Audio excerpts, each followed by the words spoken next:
eu quero fazer primeiro uma advertência conceitual, claro, um princípio, né?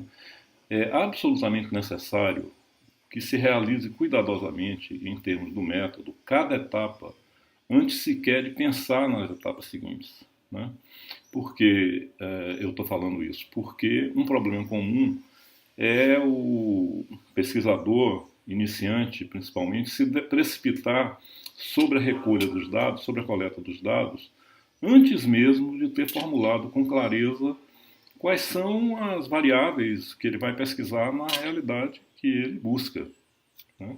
E isso é um caminho, como nós vimos na webconferência passada, para se construir sobre areia, quer dizer, para se construir um projeto de pesquisa frágil, que não tenha uma questão bem clara na sua origem. Essa é a advertência.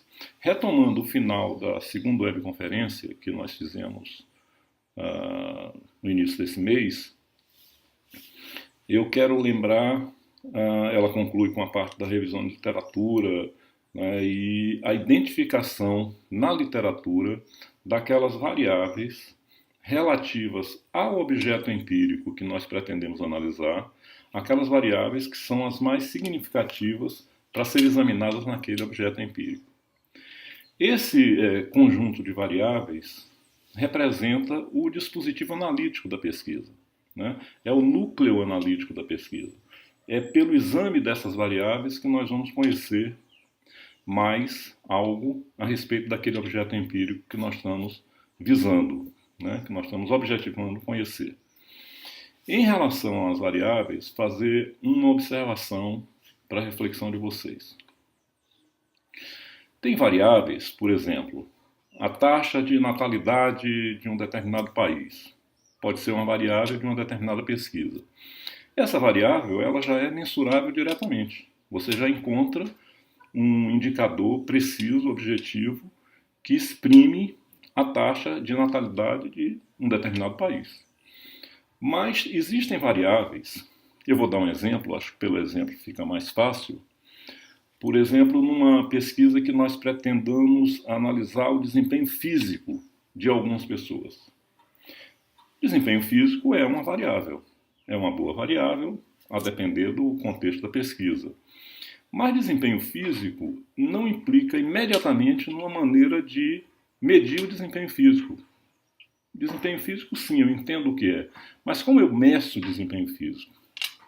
Então, nesse nível, considerando a variável de desempenho físico, eu não tenho uma forma direta que exprima esse desempenho físico. Eu preciso, então, criar indicadores. Essa é a diferença entre variáveis e indicadores. Quando a variável é abstrata, quando ela não implica diretamente numa forma de medi-la, né, no objeto empírico, nós precisamos criar indicadores que permitam medir aquela variável.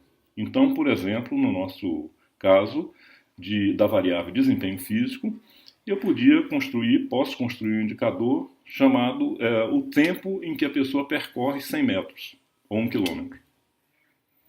Eu posso considerar que os diferentes tempos que as pessoas percorrem 100 metros ou 1 quilômetro são indicadores relevantes para eu discutir, para eu medir a variável de desempenho físico da pessoa. Essa é a diferença entre indicador e variável, né? Bom, esse conjunto de variáveis e indicadores, uma vez montado, significa que nós vamos examinar o objeto empírico a partir desse conjunto, a partir dessas variáveis e desses indicadores. O que nós vamos buscar no objeto empírico é exatamente isso, né? Essa fase, então, da coleta dos dados, que nós chamamos também tecnicamente de fase da observação empírica, ela engloba as operações através dos quais aquele modelo de análise, aquele conjunto de variáveis é submetido aos fatos, submetido às observações possíveis.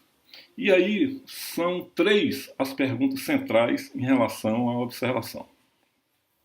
Observar o que, observar em quem e observar como. Essas são as 3 perguntas centrais. Quando tratamos de observar o que, a resposta já tratamos em vários momentos anteriores desse aspecto. O que a gente observa na realidade? Nós vamos observar os dados que são demandados, que são definidos pelos indicadores e variáveis, né? Porque a pesquisa ela gira em torno das variáveis e indicadores que foram escolhidas como relevantes para examinar aquela realidade.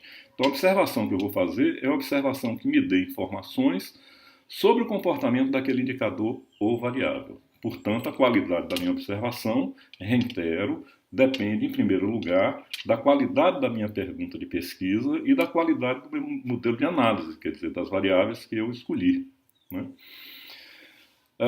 É preciso, a partir desses indicadores, formular questões, perguntas baseadas em muita reflexão e muito bom senso, que atendam com precisão esses indicadores, que sejam de direta compreensão, que considerem sempre o contexto emocional, relacional de quem vai responder a nossa pergunta.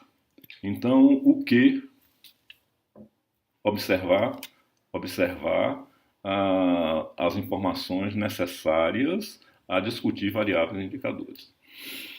A segunda pergunta, observar em quem, significa que nós precisamos delimitar o campo empírico, quer dizer, o fenômeno, o objeto, a situação que nós queremos examinar empiricamente.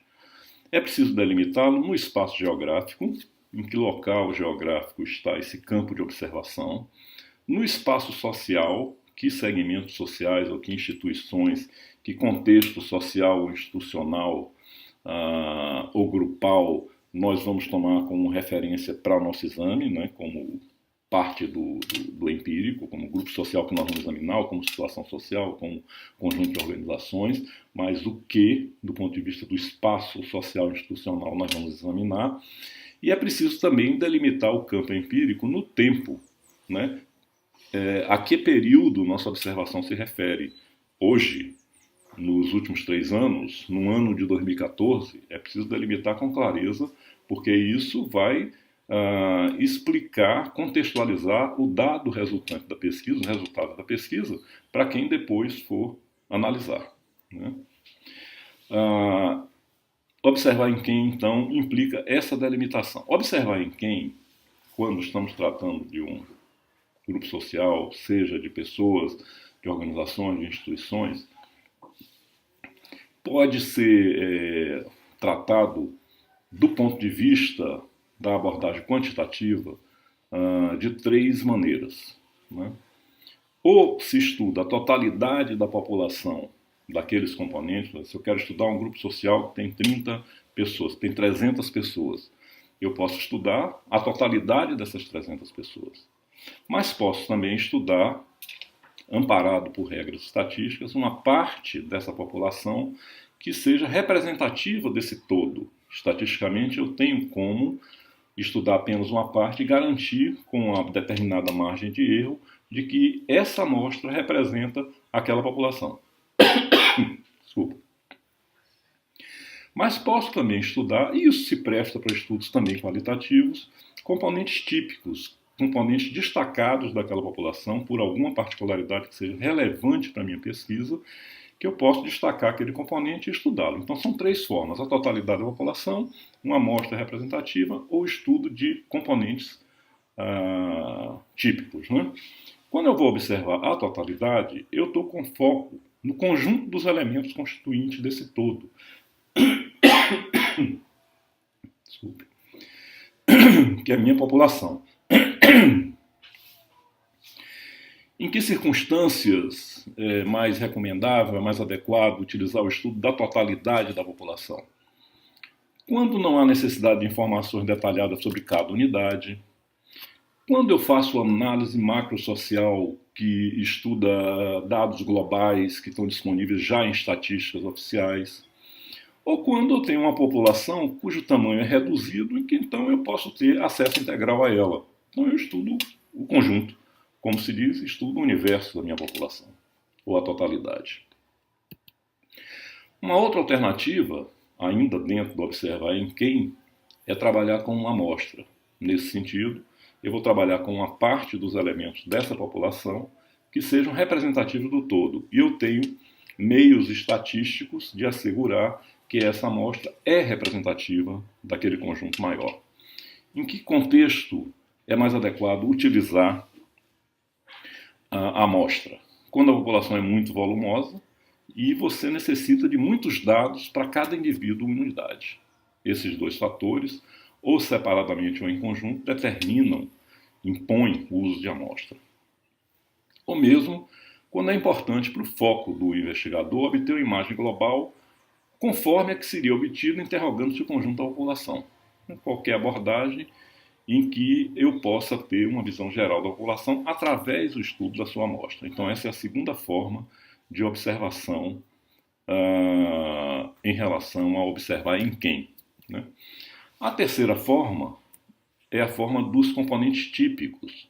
Implica o estudo em profundidade de unidades e indivíduos daquela população que apresentem características típicas diferenciais no seio daquela população.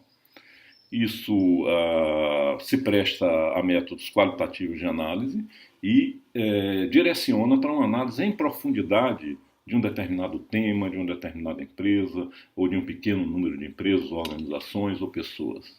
Né? Esse é o terceiro tipo de tratamento da observação em quem, da delimitação de em quem pesquisar. A população, a amostra e o componente típico. Finalmente, a nossa terceira pergunta, que observa como, nós já vimos observar o que, observar em quem e observar como. O observar como envolve as categorias dos tipos de observação que são possíveis. Nós temos dois grandes tipos. O primeiro tipo é a observação direta, quando o próprio investigador recolhe a observação, a informação, sem intervenção dos sujeitos que estão sendo observados. Quem produz a informação para o projeto de pesquisa, para a análise da pesquisa, é o próprio investigador, observando com seus sentidos, percebendo e registrando em si ou por si o que está observando. O principal suporte desse tipo de observação é um guia de observação que, como todo mecanismo de observação, precisa estar construído a partir dos indicadores, né, indicando que comportamentos devem ser observados, por exemplo. E a observação, além de direta, ela pode ser indireta, quando o investigador se dirige ao sujeito interessado, envolvido, para obter dele a informação sobre o fenômeno, sobre o que ele está querendo estudar. Né? O sujeito, nesse caso, que está sendo investigado, que está sendo acessado, ele intervém na produção da informação. Observe que aí já não é o investigador que está olhando diretamente o fenômeno, mas ele está perguntando e obtendo a informação de um terceiro sobre o fenômeno que ele quer investigar. O suporte, geralmente, desse tipo de observação indireta é um questionário que o sujeito responde, ou um guia de entrevista a qual o sujeito será submetido. Né? Ainda no observar como, nós devemos considerar algumas etapas que são importantes para nos prepararmos para o processo de observação. Primeiro, conceber o instrumento. Né? Definir, em função da natureza da variável, do indicador que nós queremos levantar, que nós queremos obter, definir qual é o instrumento de observação que nós vamos utilizar. Em geral, no nosso campo, se aplicam os questionários ou as entrevistas. Então, nós vamos conceber um questionário ou um guia de entrevistas que deve conter questões sobre cada um dos indicadores que estão definidos, com o máximo de clareza e precisão. É muito importante, depois de concebido o instrumento, antes de aplicá-lo a campo, à população ou à amostra efetiva que vai fazer parte da pesquisa, que nós testemos esse instrumento.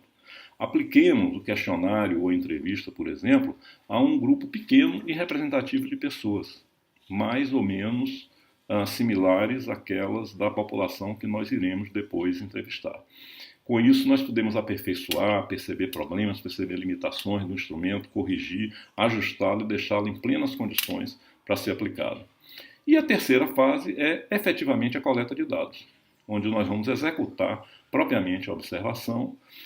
Esses métodos de coleta vão depender do objetivo da investigação, das variáveis, mas todos eles podem ser tratados em termos de preparação nessas três fases: conceber o instrumento, testar o instrumento e realizar a coleta dos dados. Realizados adequadamente os procedimentos de observação, de coleta dos dados, entramos então na fase de análise dos dados, né? Antes da análise propriamente dita, feita a coleta de informações, nós temos uma etapa importantíssima, que é organizar os dados, tabular, se for o caso de tabular, produzir as sínteses, se for o caso de produzir a síntese, depende do método que foi utilizado de observação e do que se pretenda de método de análise, mas é a etapa de organização dos dados para que então, depois de termos os dados tabulados em tabelas, eventualmente em gráficos, nós passemos à fase de análise propriamente dita do conteúdo dos dados coletados. Quais são os procedimentos, então, especificamente de análise? Avaliar as variáveis face aos dados que foram recolhidos, para cada uma das variáveis que nós escolhemos como relevantes, que dados nós obtivemos e qual o significado que isso tem para a nossa pesquisa, para a nossa pergunta de pesquisa. Avaliar também, dependendo da pesquisa, as relações entre o comportamento de uma variável em relação a outra, relações entre variáveis. Quando for o caso que tivermos anunciado resultados esperados da nossa pesquisa, é o momento na análise de compararmos esses resultados esperados com os resultados observados, né? Procurando a explicação das diferenças eventualmente encontradas. É também relevante na análise comparar os resultados que nós encontremos com estudos similares que nós tenhamos revisado no trabalho que constem na nossa revisão de literatura. E, finalmente, procurar o significado, construir o significado dessas avaliações feitas sobre as variáveis em relação à nossa pergunta de pesquisa, o que nos encaminha mais diretamente para a conclusão do trabalho. A seção específica de conclusão, ela deve recapitular de maneira bastante sintética o procedimento lógico adotado no projeto, estabelecer e indicar as conclusões principais da análise e apresentar as contribuições que o trabalho tenha prestado para o conhecimento decorrente do conhecimento que obteve do elemento empírico ou de algum desenvolvimento teórico. É isso que compõe essas etapas finais da produção de um trabalho científico com base metodológica sólida.